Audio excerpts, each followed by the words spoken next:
के हवाले से गुज़िश्ता कोई 2 साल से पेंडिंग एजेंडा है और मैं शुक्रगुजार हूँ हमारे पार्लिमानी उमूर के काबिल वज़ीर साहब का कि उन्होंने आकर कम से कम इस एजेंडा पर अमल दरामद तो ज़रूर करवाया। बजट स्पीच, इज़हार तशक्कुर, ये हमेशा कुछ बहाने होते हैं बात करने के। हकीकत में तो पार्लियामेंटेरियंस इन चीज़ों की आड़ में हकायक पर बात करते हैं, मसाइल पर बात करते हैं।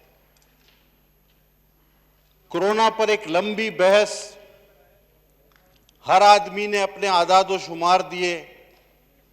किसी ने कहा कि जी ये तो एक फ्लू है, हमारे वजीर सेहत ने पाकिस्तान के जनाब इमरान खान नियाजी साहब ने कहा ये एक फ्लू है।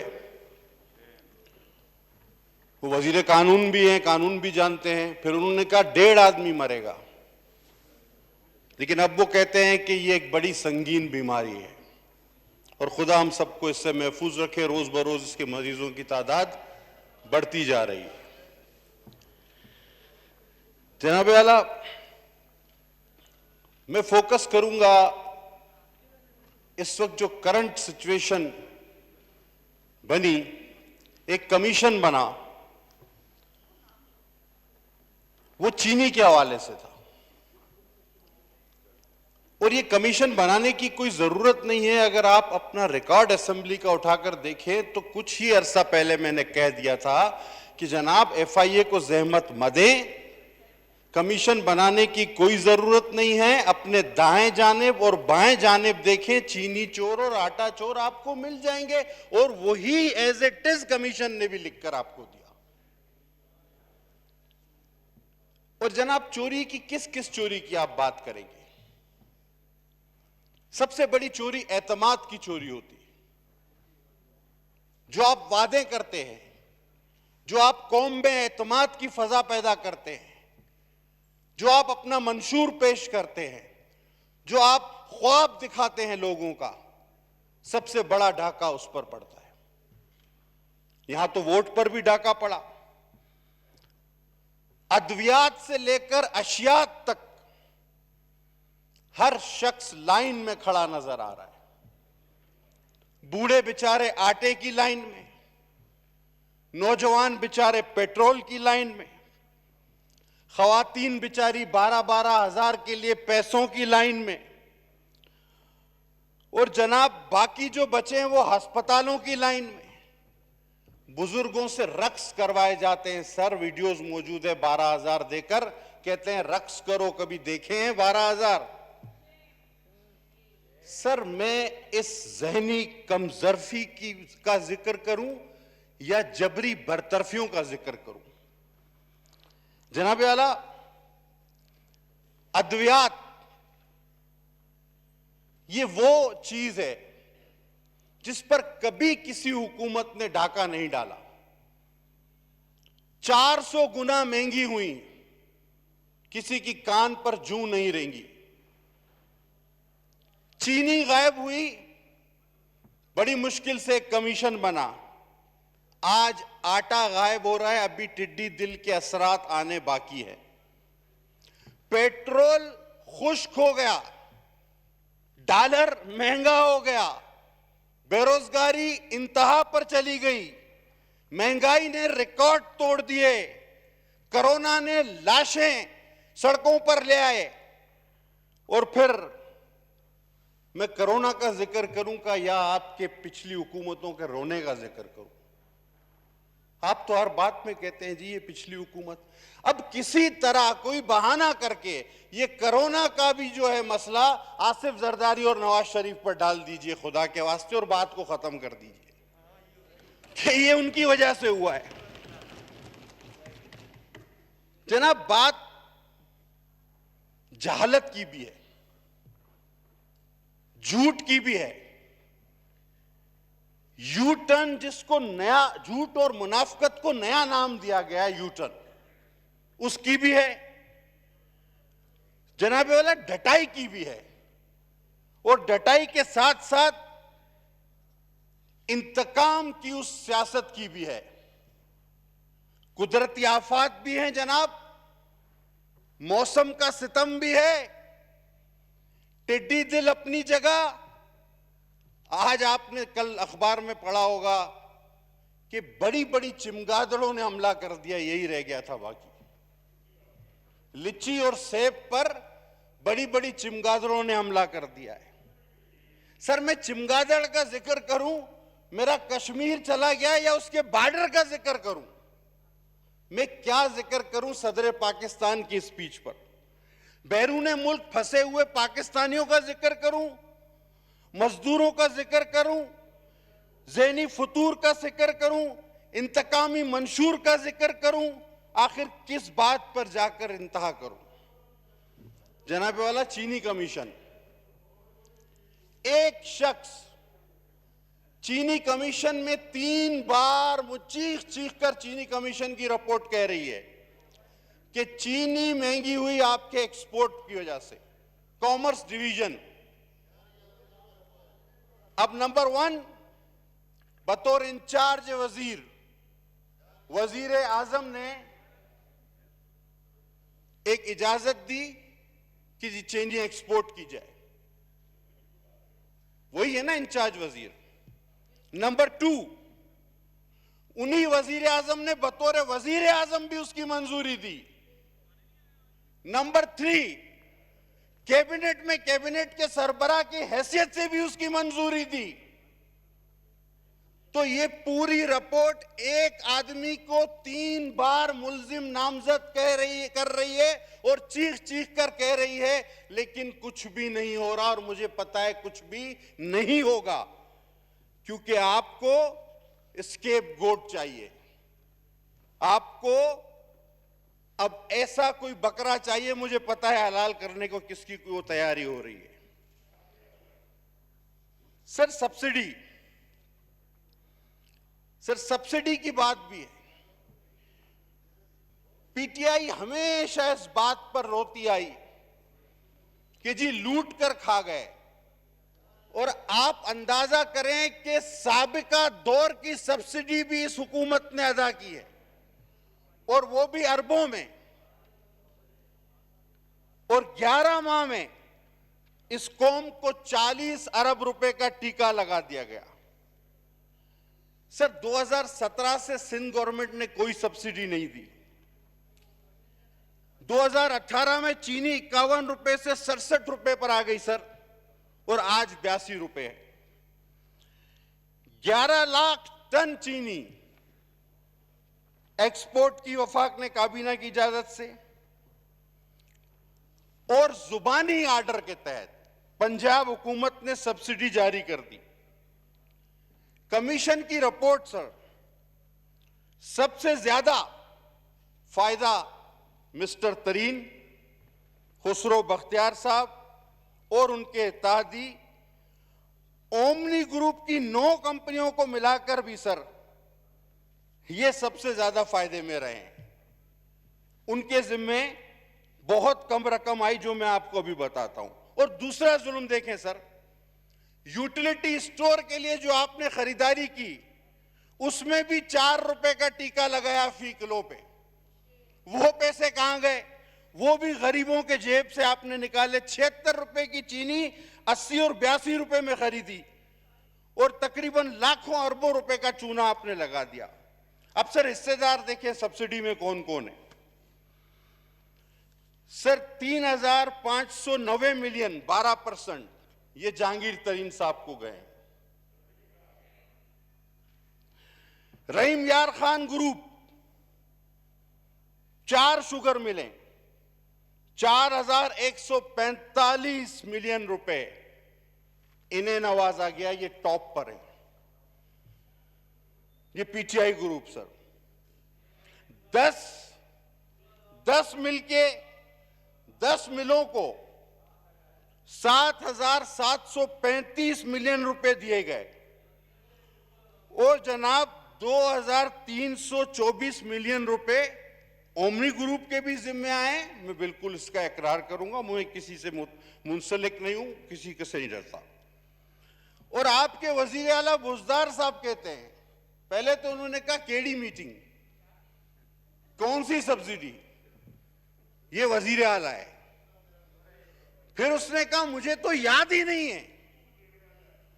फिर उसको कहा गया जनाब ये मीटिंग आपने चेयर की थी और आपने ये सब्सिडी दी है। बोला जी ये हुआ कब है और कैसे हुआ है मुझे कुछ समझ नहीं आ रहा, सोच कर बताऊंगा। अब जिस मुल्क के सबसे बड़े सूबे के वजीर आला का ये हाल हो, तो मैं आपसे ही पूछूंगा सर कि किस सिमत जाइए और क्या कीजिए। और आखिरी में सर, वो जिस तरह एक फिल्मी कैरेक्टर था हमारे यहां, मेनू की खबर मेहता मालिया, वो सर ये मेहता मालिया वाला वहां काम तो ना करे ना। अरबों रुपए बांट दिए लेकिन मेहता मालिया बहरहाल। और जनाब उनके दिफा में 2 दहाइयों से अजियत का शिकार लोग चीखने फिर निकल आए, क्योंकि रिपोर्ट के मुताबिक पाकिस्तान के वजीर कानून, वजीर सेहत और वजीर आजम सीधा सीधा जेल जाना चाह रहे हैं और जाते हैं, लेकिन ले कौन जाए। अब सर इत्तेफाक ये हुआ कि इस सारे मलबे में लाया किसको जाए, तो कैबिनेट में यह इत्तेफाक हुआ कि जहांगीर तरीन इस वक्त बेहतरीन उम्मीदवार है। लेकिन सर ये लोग भूल गए कि ये वही जहांगीर तरीन है जिसका अपना जहाज है। ठीक है जी, ये वही जहाज है जिसमें लोगों को लाख लाकर भर भर के शामिल कराया जाता था। ये वही जहाज है जिसने मुख्तलिफ परवाजों के जरिए ये चीजें मुसल्लत की हैं। ये वही जहाज है जिसने साजबाज करके ये हुकूमत कायम की है। और ये वही जहाज है जो आज आपके हाथ में नहीं आ रहा। और अभी तो इस जहाज ने अपने और कमालात दिखाने हैं। जनाब जहाज के बड़े कमाल होते हैं। मेरा ख्याल है इल्जाम के लिए किसी और को ढूंढ लिया जाए, वरना ये जहाज बहुत महंगा पड़ जाएगा। लेकिन एक बात है सर, अब इन सारे प्रॉफिट में ये प्रॉफिट अगर खुसरो साहब को होता है, तरीन साहब को होता है, दूसरे ग्रुप को होता है, इसका इनडायरेक्टली बेनिफिशियरी कौन है? इन सब ने किसके इलेक्शन पे बेदरेख पैसा लगाया था? इन सबको किस चीज का कंपनसेशन मिला? सवाल तो यह बनता है। और इस सवाल के बनने तक ये मामला लटका रहेगा। वैसे खान साहब हिसाब किताब के बड़े पक्के हैं, किसी का एहसान नहीं रखते। अनिल मुसरत साहब को कंस्ट्रक्शन इंडस्ट्री दे दी, बुखारी साहब को भी एडजस्ट कर दिया, खुसरो साहब को भी। हां, आरिफ नकवी अभी तक रोता फिर रहा है गरीब, उसका कोई हिसाब नहीं बना। अब सर इंक्वायरी कौन करेगा? ये मफलूज ने अब्दुल कादिर पटेल अब मैं सर सबसे अहम बात 15 मिनट हो गए अपनी स्पीच को आप जाना सर सबसे अहम बात करने वाला हूं। और अगर और लोगों को भी मौका देना है, सबको इससे ज्यादा अहम बात अभी तक इस ऐवान में हुई हो तो आप मुझे कहिएगा। सर मेरे हाथ में वजीर साहब माशाल्लाह मौजूद है, मेरे लीडर ऑफ अपोजिशन भी मौजूद हैं। सर प्राइम मिनिस्टर पोर्टल पर अब ये इंक्वायरी कहां जाएगी? इस मफलूज नेब के पास, उस मफलूज नेब के पास जिसने आज 3 वजीर आजम को नोटिस किया हुआ है। 3 वजीर आजम, गिलानी साहब, राजा साहब और हमारे खाकान अब्बासी साहब, और एक साबिक सदर जनाब आसिफ अली जरदारी साहब। इन चारों को एक ही दिन बुलाया हुआ है वो नेब जो कि हुकूमत के किसी एमपीए को नहीं बुलाता। अब ये शायद वहां भेजे इस इंक्वायरी को, तो उसने क्या करना है और उसका इंतजाम कैसे कर रखा है ये बताना चाह रहा हूं। सबसे अहम बात सर, 10 मई 2019 नोट करिएगा सर, 10 मई 2019 को प्राइम मिनिस्टर पोर्टल पर एक कंप्लेन जाती है सर, उसका नंबर मेहरबानी करके नोट कीजिए। उसका नंबर है IS यानी इस्लामाबाद 100-519-263-5213, 10 मई 2019। ये कंप्लेन एक खातून की तरफ से जाती है जिनका नाम है तैयबा, और वो खातून 10 मई को इस कंप्लेन में ये कहती है कि मेरे शोहर पर नाजायज केस बनाकर मुझे जिनसी तौर पर हिरासा किया जा रहा है, और ये क्लिप्स भी उसमें वो लगाती है। ये क्लिप्स ये 10 मई को PM पोर्टल पे जाती है कंप्लेन, और इन खातून को जवाब आता है कि आपका केस हमने ह्यूमन राइट्स को भेज दिया है। ये तस्वीर, ये क्लिप, ये वही हैं जिसने इस मुल्क में तहलका मचाया था, लेकिन उसके बाद हुआ कुछ नहीं। अब 10 मई को ये केस PM पोर्टल चला गया, और उसके बाद सर 23 मई को यानी 13 दिन बाद टेलीविजन पर एक प्रोग्राम आता है, और यही वीडियो जो कि खातून PM पोर्टल पर भेज चुकी है उसमें चलाई जाती है, और कहा जाता है कि मजीद भी वीडियो मौजूद हैं, तो आप मुझे बताएं इस नेब ने और क्या कर लेना है। क्या PM पोर्टल लोगों की जाती मालूमात और उनको हासिल करके दूसरों को ब्लैकमेल करने का आप समझते हैं कि उसको हक हासिल है? ये 10 मई को PM पोर्टल की अमानत बन चुका था ये केस, जिसको 23 मई को चेयरमैन नेब को ब्लैकमेल करने के लिए चलाया गया, और फिर रुकवाया गया और कहा गया कि और भी वीडियोस मौजूद हैं, और आज जो हाल है आप देख रहे हैं। ये रिकॉर्ड पर रहे, मैंने नंबर भी दे दिया आपको, मैंने कंप्लेंट नंबर भी, सब्जेक्ट भी। तो मेरी बहन ने कराची का जिक्र किया, मैं 2 जुमलों के बाद खत्म करूंगा। सर 21 कराची में सीटें हैं कौमी असेंबली की, 14 PTI ने जीती, 4 उनके इत्तेहादी MQM के हक में आई, बाकी सीटें बची 3 आगा रफीउल्लाह, जाम अब्दुल करीम और मैं। सर 18 हलकों में तरक्याती फंड 15-15 करोड़ रुपए के जरिए काम जारी हैं, PTI के और MQM के। हम 3 जो मजाफात से ज्यादा डिजर्विंग है, सिर्फ इसलिए कि हमारा ताल्लुक पीपुल्स पार्टी से। सर वहां से आपकी पार्टी को, PTI को भी वोट मिला है, मेरा तो फर्क ही 1000 का है। सर अगर इस तरह की इंतकामी सियासत होगी कि 21 में से 3 MNS को सिर्फ इसलिए एक्सक्लूड किया जाएगा कि उनका ताल्लुक पीपल्स पार्टी से है, तो आप इस जहनियत का अंदाजा लगाएं, इस इंतकामी कार्रवाई का अंदाजा लगाएं, और फिर आप कहते हैं कि ये मुल्क चले, आओ मिलके चलाएं। बाबा रवान साहब तशरीफ रखते हैं, एक शेर कहूंगा और उसके बाद इजाजत लूंगा। हम नहीं वो जिन्हें सहना ये जब रहा जाता, तेरी जुदाई में किस तरह सब्र आ जाता, वो मुझको छोड़ के जिस आदमी के पास गया, बराबरी का भी होता तो सब्र आ जाता। बहुत शुक्रिया सर। जी जनाब मोहतरमा आलिया हमजा साहबा जी, 1 मिनट। बाबर रवान साहब जी। तो मैंने बेंच आपके साथ मिलके में लाया और बजाया, इसलिए कि आपने बहुत अच्छा शेर बरो महल पढ़ा, तो इस पे